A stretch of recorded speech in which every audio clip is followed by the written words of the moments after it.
চট্টগ্রাম বন্দরে শ্রমিকদের কর্মবিরতিতে ভোগ্যপণ্য সরবরাহে বড় সংকটের শঙ্কা দেখা দিয়েছে। খালাসের অপেক্ষায় আটকে পড়া জাহাজে বাড়ছে বিলম্ব ফির বোঝা।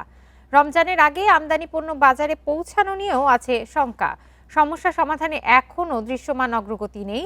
বন্দর কর্তৃপক্ষ ও শ্রমিকদের পরস্পর বিরোধী অবস্থানে বিপাকে আমদানি সংশ্লিষ্টরা। নিউমোরিং টার্মিনাল বিদেশি কোম্পানিকে ইজারার সিদ্ধান্ত বাতিল চান শ্রমিক কর্মচারীরা।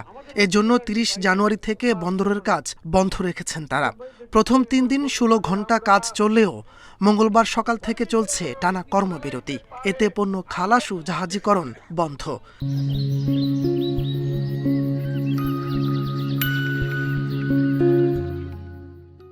এছাড়া জেটিতে জাহাজ ভেড়াতে ট্যাগবোট ও পাইলটিং সার্ভিসও বন্ধ রেখেছেন আন্দোলনকারীরা। বহির্নোঙরে পণ্য নিয়ে অপেক্ষায় প্রায় ১৫০ জাহাজ। এসবের ৩৫টিতে রয়েছে রমজান ঘিরে আনা চাল, ডাল, চিনি, তেল সহ নানা পণ্য। এই মৌসুমে প্রচুর সার আমদানি হয় এবং এই সারগুলি প্রান্তিক পর্যায়ে সরকারের বিভিন্ন ডিপার্টমেন্ট কর্তৃক পৌঁছে দিতে হয়।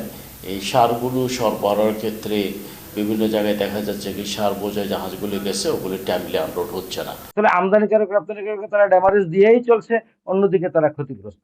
এই যে চায়না হলিডে আসতেছে, তাহলে ফরেন ইনভেস্টর তাদের একটা প্ল্যানিং আছে, সামনে রমজান আসতেছে, সবারই একটা প্ল্যানিং আছে। এতগুলি বন্ধ পড়ে গেছে, এর ভিতরে যদি এভাবে তারা যথাসময়ে মাল না পায়, প্রত্যেকে ক্ষতিগ্রস্ত আমি মনে করি।